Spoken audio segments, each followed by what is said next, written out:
Philippines says it won't back down, but won't start a war after clash with Chinese Coast Guard. US, Vietnam. Fear China-backed Funan Teco Canal in Cambodia could be used for military purposes. 66 Chinese aircraft surround Taiwan in biggest sortie of year. China has a plan. A plan that is starting to concern the West. At the latest NATO summit in Washington, there was a lot of talk about it. And without looking any further afield, here on VisualPolitik, we've already told you many times, Beijing has raised the tone with practically all its neighbors. And over the years, it has developed one particular new obsession, controlling the passage through the Indian Ocean, through the South China Sea, and eventually also through the Pacific. In other words, its recent endeavor to become the true sheriff of the region. If it were to succeed, Beijing would then have the upper hand. Its influence would skyrocket. Its neighbors would be very careful not to shoot themselves in the foot in order to avoid a trade blockade. And not only its neighbors, China could also come to play an important card with Washington, London, and Brussels. We could see Xi Jinping saying things like this. 在新年伊始，就来到联合国日内瓦总部，同大家一道来探讨这一时代命题。我刚刚出席了世界经济论坛年会，在达沃斯。Take note of this, listen to him, and subscribe if you have not yet done so. Well, precisely to avoid this scenario and this possible strategic advantage of China, Orcus emerged in 2021. Many of you will already be familiar with these acronyms because we've already talked about it here on VisualPolitik several times. But for those of you who are not, we'll tell you about it very briefly. We're talking about a military alliance formed in 2021 between Australia, the United Kingdom, and the United States. Hence the name Orcus, which is made up of the acronyms of these countries. Basically, the initial idea of this new alliance was to take advantage of Australia's position to counter Chinese political and military expansion throughout the region. And incidentally, arm the Aussies to the teeth so that they themselves can become the true sentinels of Western values in this region of the world, with, for example, supersonic missiles and nuclear submarines, for the first time in its history. Australia will jointly build and operate a new class of submarines, SSN Orcus, with Britain by 2040. Well, these three countries are the ones that make up the complete Orcus. That is Pillar 1 and Pillar 2. But okay, let's slow down. What on earth is this Orcus 1 and Orcus 2? AUKUS involves two pillars. Pillar 1, providing Australia with a conventionally armed, nuclear-powered submarine capability, and Pillar 2, trilaterally developing and providing joint advanced military capabilities. That is, Pillar 1 is to arm Australia to the teeth, and Pillar 2 is to share military capabilities and technologies between each other. That was the idea. But what if I told you that the members of this alliance believe that it is already getting too limited? After all, the speed with which China's naval and air power is growing is very, very disturbing. China's Navy has 79 more ships than the US, said Senator Dan Sullivan, including 30 it added in the past year, half of which were large surface vessels. Against this backdrop, it's not surprising that the possibility of expanding AUKUS has long been on the table of Antony Blinken, the Biden administration's Secretary of State. And why not? But if this organization is expanded, would it not be shaping a new kind of NATO? What could be lost and how much could be gained? Well, the time has arrived. South Korea and Japan could be very close to joining AUKUS. For the time being, however, only in Pillar 2. At this point in time, no nuclear submarines. Among other reasons because that would drive the Chinese completely crazy. South Korea considers joining AUKUS Pillar 2. Japan to take part in AUKUS Pillar 2, America's ambassador to Japan tells Wall Street Journal. And that's not the end of it. There is also talk of other possible candidates, such as Canada and New Zealand.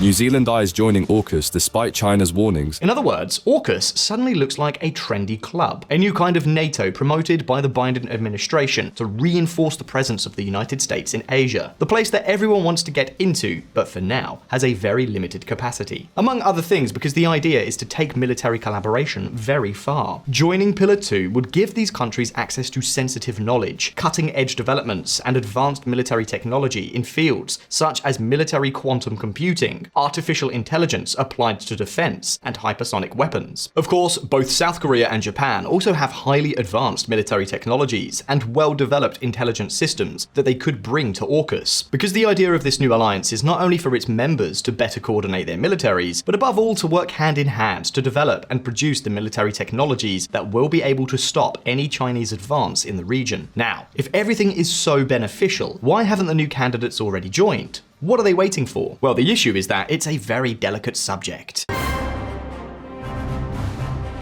The expansion of Orcus to include Canada, Japan, South Korea, and New Zealand would be a tectonic shift in global politics. Suddenly, China and North Korea would be surrounded by a sort of NATO 2.0, a new alliance that would bring together some 2.5 million military personnel, more than 14,000 combat aircraft, some 130 submarines, and some 200 frigates and destroyers. All that, plus the best military technology in the world, and close collaboration in intelligence and cyber warfare. Overnight, a military alliance capable of rivaling and even surpassing the military capabilities of NATO itself would be born. In other words, it is likely to be the United States' top priority in the coming decades. This was the great ambition of the Biden administration, and now they are very close to achieving it. And whatever you think of Biden, possibly that he's too old, which he is, take note that with this initiative, his administration may have designed and begun to build the greatest international security scheme of the last 70 years. Remember this historic image at Camp David, where Japan and South Korea agreed to bury the hatchet? Well, it has a lot to do with all that we are telling you today.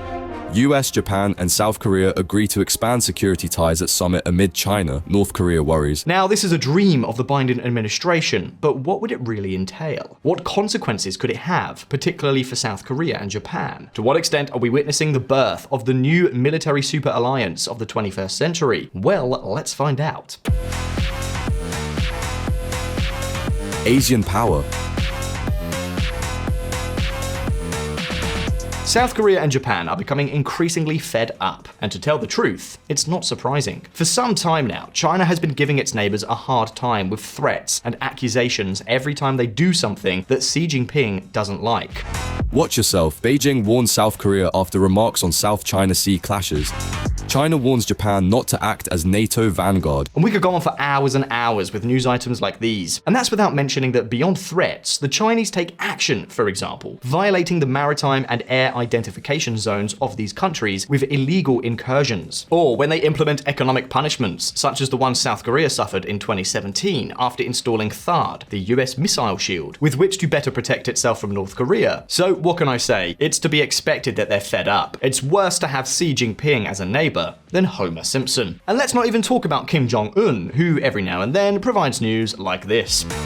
North Korea's new Hwasong-16B hypersonic glider heralds a new missile era. Of course, these are the kinds of things that make an old power like Japan suddenly feel its national pride hurt, which leads many to think that maybe this pacifism thing has gotten out of hand, neither one extreme nor the other.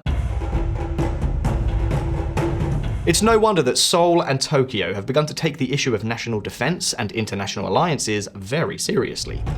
Orcus Allies float path for Japan to join tech sharing pact. Now, is it really important that Tokyo took this step? Well, to begin with, we cannot forget that Japan is the 7th largest military power in the world, as well as a liberal democracy, and a country very much aligned with the West, particularly with the United States. In fact, Japan has already been conducting joint military exercises with Orcus partners since 2021. And in 2022, it signed agreements with both Australia and the United Kingdom on security matters. It even named Australia as a special strategic partner. But if Japan is already more or less actively collaborating with this alliance, what could change with its definitive incorporation into Orcus? Well, as we said, the answer lies mainly in technology.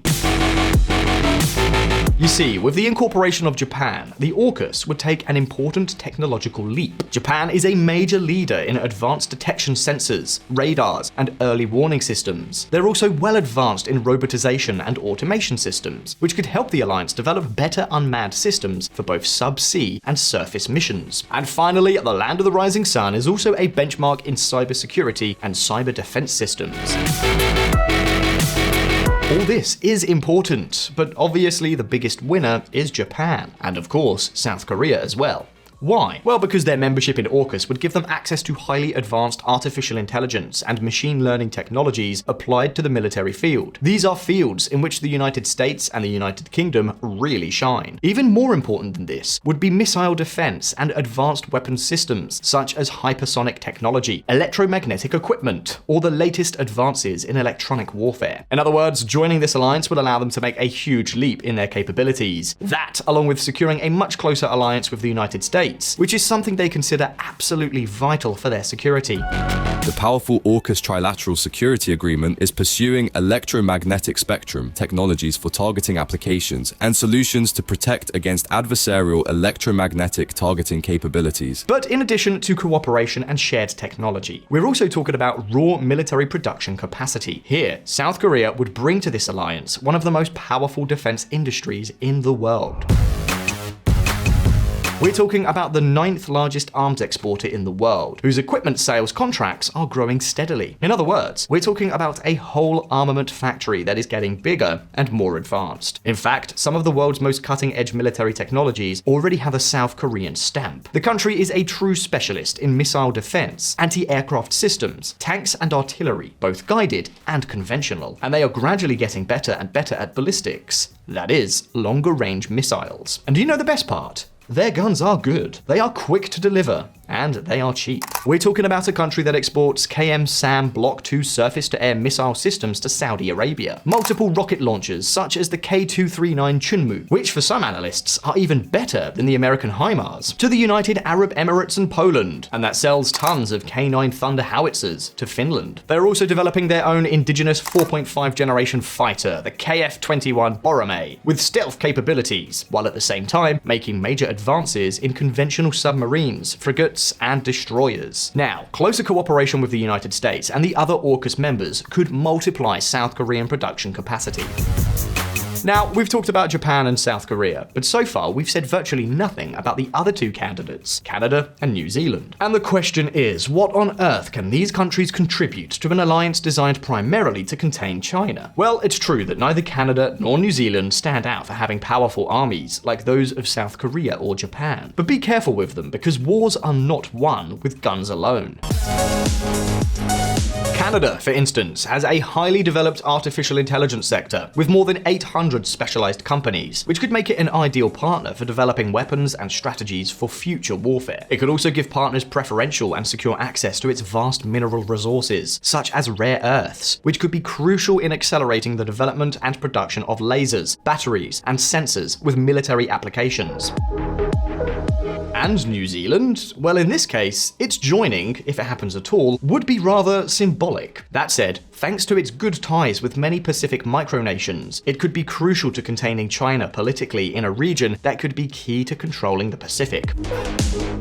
So basically, with the possible entry of Japan, South Korea, Canada, and New Zealand, the AUKUS would gain more diverse military technologies, greater military production capacity, cheaper systems, strategic minerals, and more political leverage to counter Beijing. In other words, it could be so good that it's hard to believe that these countries, or most of them, will not end up joining. However, stop just a moment, because before this happens, both partners and candidates should stop and ask themselves, is it really worth the enormous tension that creating a NATO 2.0 against China would cause? Well, let's take a look.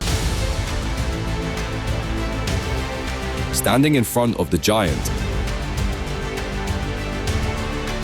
One thing has become clear: AUKUS wants to expand. But there's one question we haven't yet answered. Why right now? Yes, we know about deterring China and so on and so forth, but why this sudden determination to build a new multilateral alliance instead of continuing with bilateral agreements as security has worked so far in this region of the world? Why has the Biden administration considered AUKUS a top priority? Well, maybe this has something to do with it. Take a look. What you are seeing on screen is the percentage of high-impact scientific articles by area. And yes, it is possible that these data are possibly quite inflated, basically because Chinese scientists have a tendency to cite many more of their compatriots in their research than other Western scientists. That is something that has been demonstrated. And of course, purely as a matter of demographics, there are many more scientists. What's more, quantity does not mean quality. Nor does it mean that such research is more advanced than Western research. But even with all this in mind, one fact is clear. China is making a quantum leap in science, and the gap with Europe and the United States is closing fast. China today has a leading science and technology sector with huge research laboratories, a large army of young workers dedicated to artificial intelligence, and each year generates almost twice as many graduates in science, mathematics, and engineering as the United States, Japan, Germany, Russia, South Korea, and Taiwan combined. Keep this statistic in mind. And although, as we told you, quantity does not equal quality, the AUKUS expansion could be partly explained by this reason, being able to stay ahead of China technologically. In this way, the incorporation of new candidates would not only create the largest military alliance in the last 70 years, but would also kickstart an unprecedented technological race in the field of security. I told you, it's a kind of NATO 2.0 adapted to the 21st century. And naturally, over time, their ties could go further. We could see new candidates, such as perhaps Singapore, which would allow this group to protect and control such an important place in global geopolitics as the Strait of Malacca, a narrow stretch of water through which about 30% of all the world's merchant ships pass. And guess what? That seems to be the way it's going. Singapore's welcome of future Orcus submarines underscores friends to all policy. PM Lee said in Australia the city-state would be willing to host a future visit by nuclear-powered submarines produced under the Orcus Alliance. Or we could also see cooperation agreements between this new alliance and countries such as India, Vietnam, or the Philippines. All this in order to put an end to the Chinese soil, to become the true sheriff of the region. Of course, in order for us to see this entire plan come to fruition, the candidates will have to take many steps in the coming months. For example, the Japanese will have to amend the specially designated Secrets Protection Act to catch up and improve their security. And that is something that could drag on for as long as the Japanese parliament wants. In fact, that's what explains headlines like this one. No, Japan is not ready for Orcus. Of course, everything can be solved, but it may take some time. So in the meantime, the question is now over to you. Do you think Orcus will eventually become a NATO 2.0? Leave us your opinions below in the comments, and let's start a debate. And very importantly, if you like this video, give us a like and subscribe to VisualPolitik if you haven't already done so. As always, thank you so very much for being there. All the best. I'll see you next time.